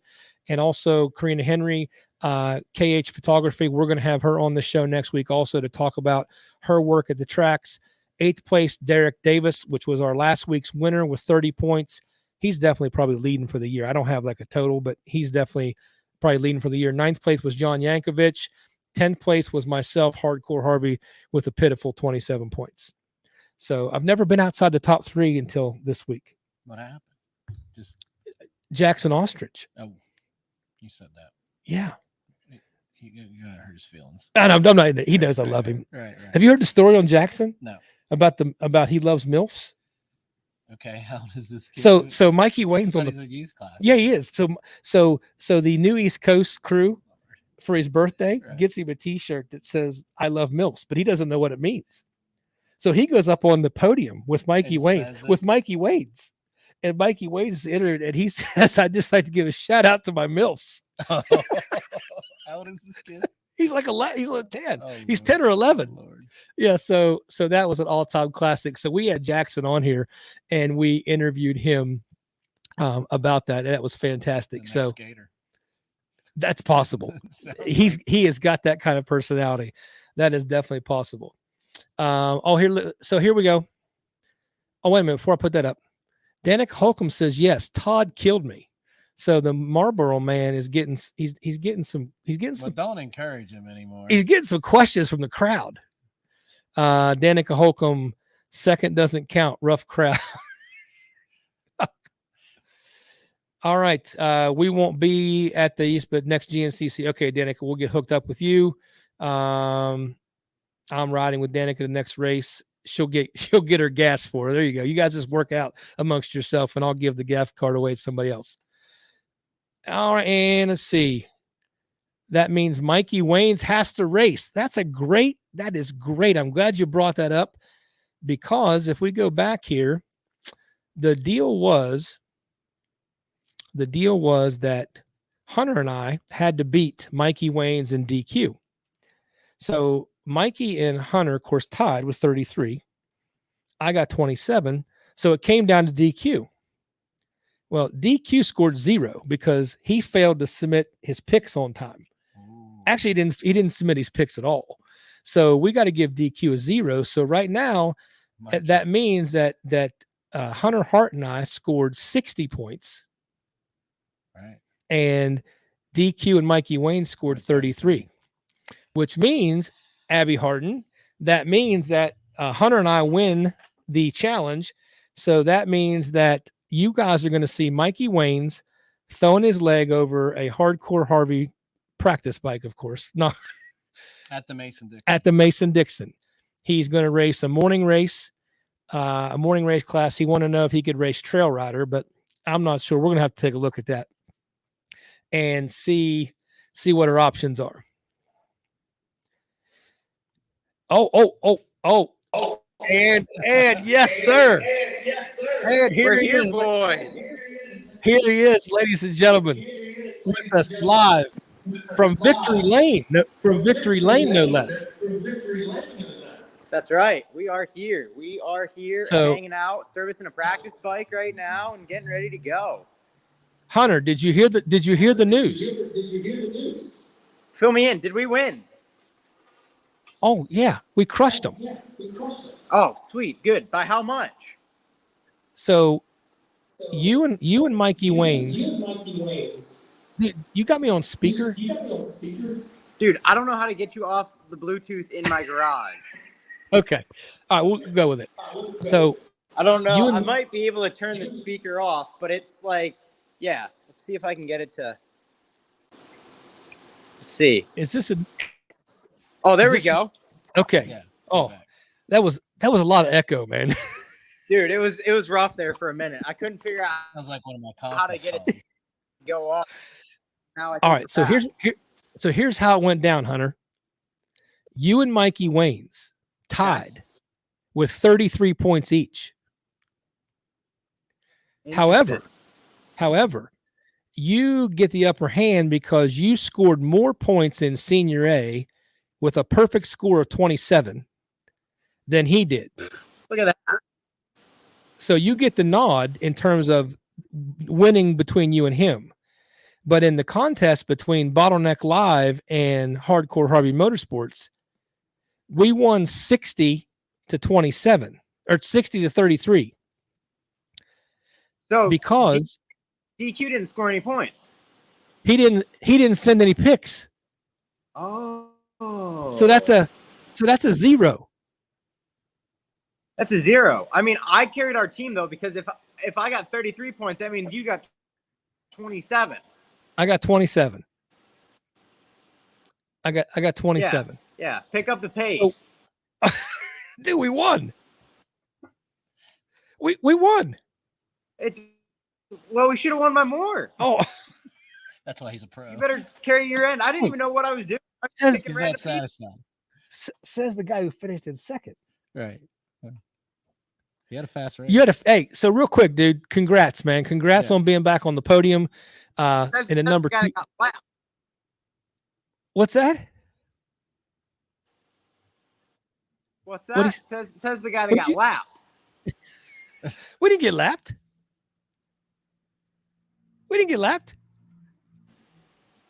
No, the Tokyo Magnum or I. Well, if I was in the afternoon race, I'd have got lapped. Yes. You used to lap me all the time. Yeah. Yeah, I know. So congrats. Dude. Second place.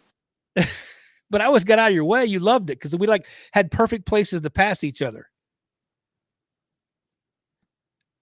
This is true. Hey, look at this. Look at this comment. Glad you got rid of the blue plastic. Congratulations.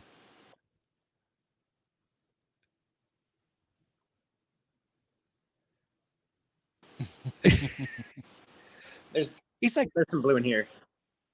Oh, dude. No more blue. No more blue. No. All of your fans don't want to see blue. I know. Trust me. I got enough yellow for years. I got yellow and red for years. In fact, we've nicknamed it Bad News Blue. What was he on this weekend? Yeah. What were you on this weekend? White. That's what we were white. It was white. That's your favorite, right? Dude, the white's sweet. I like the white. The white looks good. There could be all black here. There could be an Ooh. all black in the future. Oh, I like that. I like that. So what class do we think Mikey Waynes is going to run? He needs to experience it all. He needs to be in the trail rider. Oh, you want in all the traffic? So he needs to be in the trail rider so he can see it all, so he can experience everything from the back to the front. That's what he needs to ride in. So are you going to pit him? Dude, I've been back there on bike day in the trail rider class. Yeah. Craziness. Well, good back deal. there, So dude. listen, you gotta reach out to him now and let him know the good news, because he was I think he was at the Indianapolis Motor Speedway doing Big dog. media stuff. He was doing media stuff. Deal?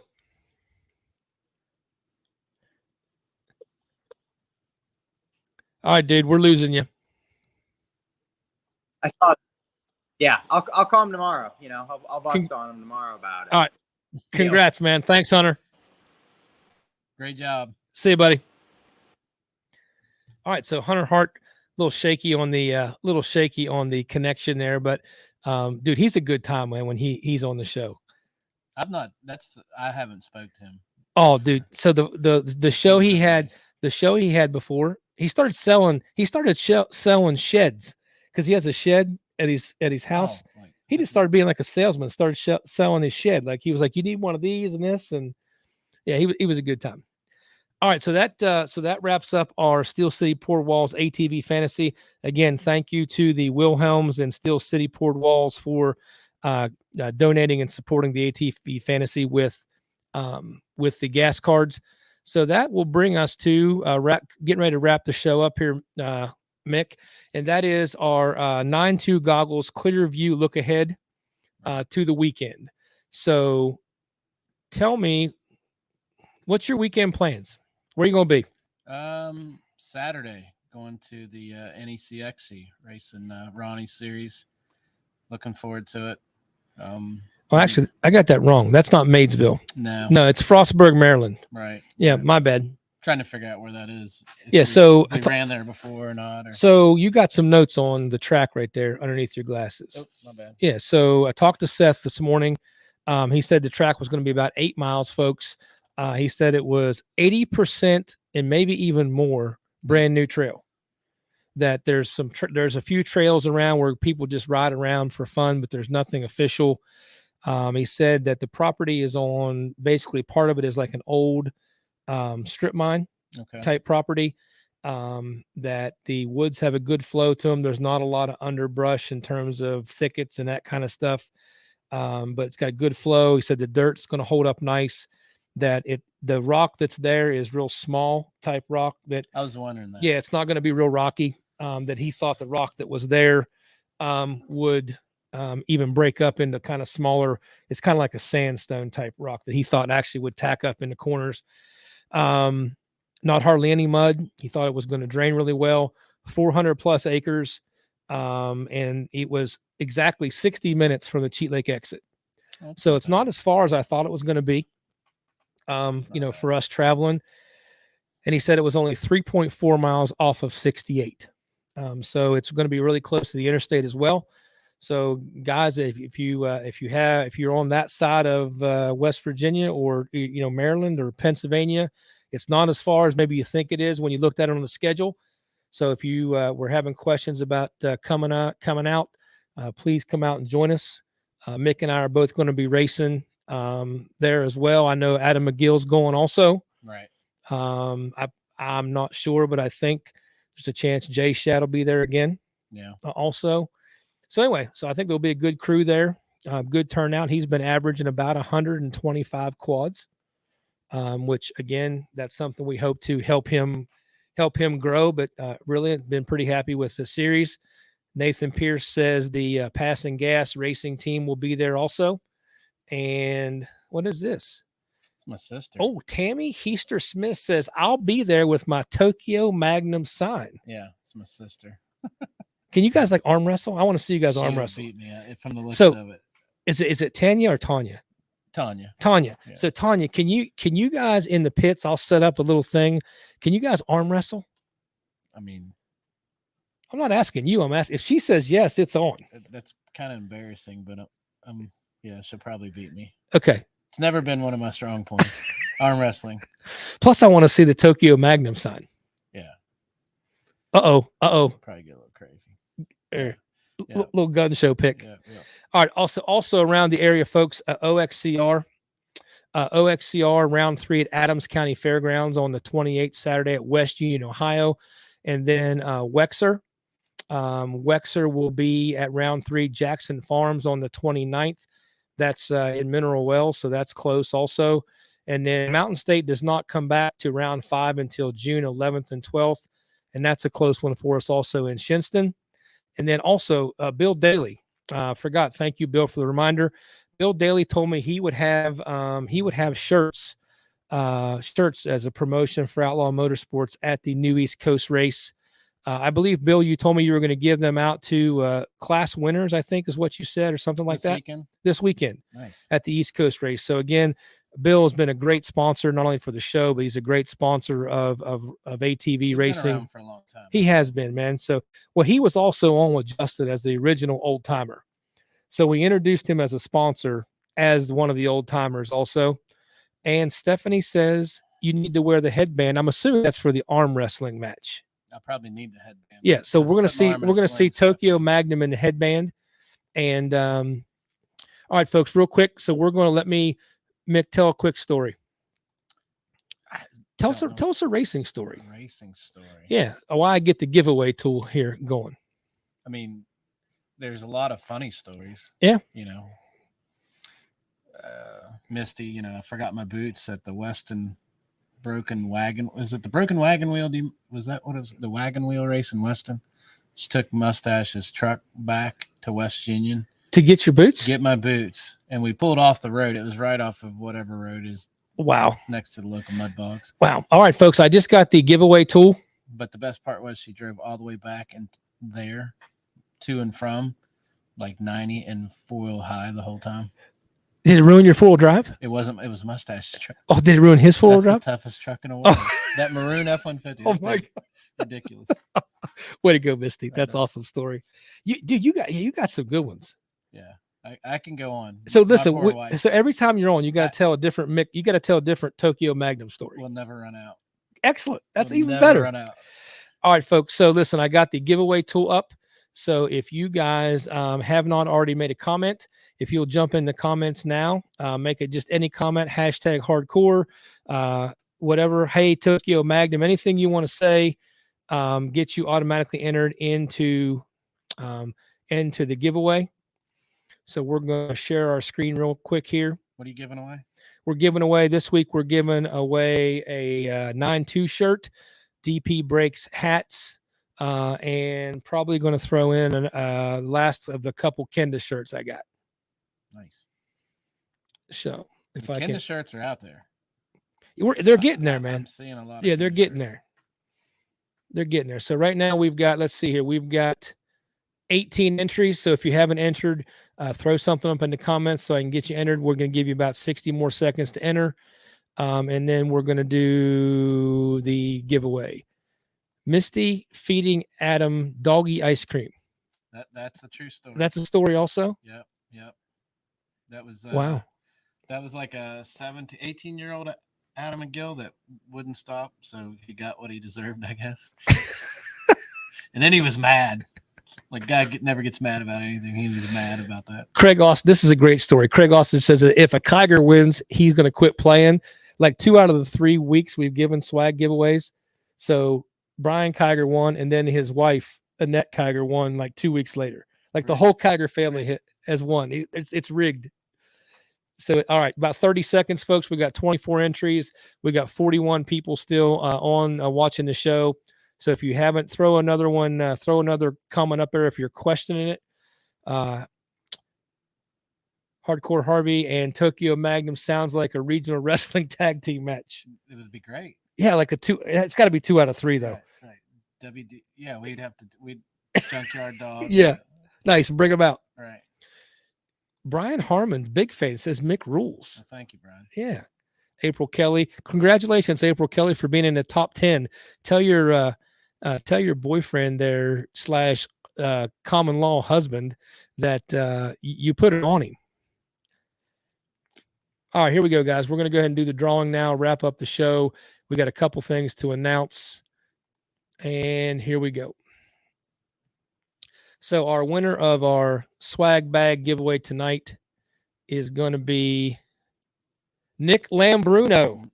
There's a good, Great guy. but guess what? He's like family to the Tigers. Like it's a conspiracy, man. It's rigged. Listen, ostrich, I swear to goodness, it's not. I swear to goodness, it's not rigged. So congrats to Nick Lambruno. What was a couple things I told you not to let me forget to wrap up the show with? Oh, bringing some live broadcast to. Oh yes. So Seth asked about. So we're looking at the NXCXC. Not this weekend. There's no way we can probably pull it off this weekend. But as next couple NECXC races, Seth says he's got some more audio equipment. So we're going to try to set up more speakers around the pit area and do more of a broadcast throughout the day with updates on both the races and information around. So kind of like a GNCC style, like Rodney Tomlin, where he's kind of, talking throughout the race day. Gotcha. And then you also talked about the three ladies that are coming on. You're wanting to bring. Oh yeah. So next week, a couple things. Next week, we've got, like I said, I got Micah lined up. Custom Access will be here. We've got Dickerson. Chloe. What's that? Well, No, we've got Dickerson on in the micro class. He's going to be here. We threw his video up about him saying he wanted to be on the show. So we will have Bryson Dickerson on here. By the way, he's killing it in the micro races in the morning. So we'll be talking to him next week, and then we're going to have the women's amateur class. We're going to have 3 of the top 5 women amateur class on at the same time. We're going to have McKenna Brunderly, Lexi Keys, and we're going to have Chloe Harper all on together at the same time to battle it out in terms of talking about the women's amateur class and how that's unfolded this year. So we've already got a good show lined up for next week. I'm hoping to have some sponsorship news between now and next Tuesday, some folks we can announce that have come on board as sponsors. And then anything else that kind of comes up, we'll do a report on in the Kenda segment about the weekend of racing. We'll talk about our NECXC race, and we already got kind of half a show planned. You should get little Cam, Zach's boy, on there. Yes.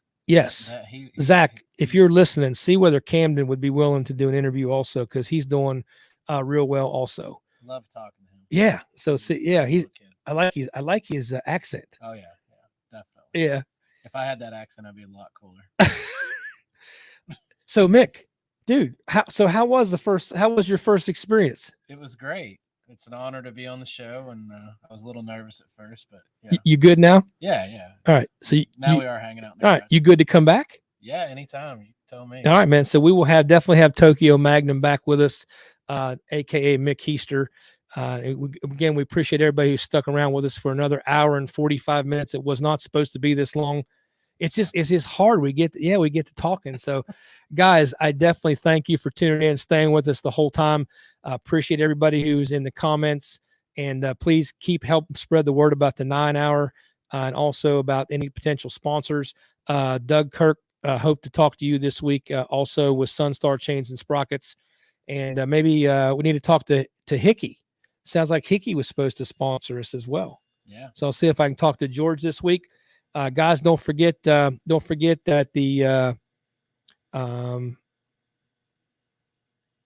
you can talk as much. Bill Daly. Thanks, Bill.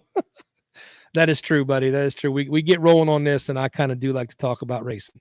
But yeah, guys, don't forget, in the spirit of Hardcore Harvey Motorsports and the Hardcore Nation, don't forget, in all you do, go hardcore. Thanks for being with us, guys. Appreciate you tuning in. And that is going to wrap it up for us tonight. We'll see you next week.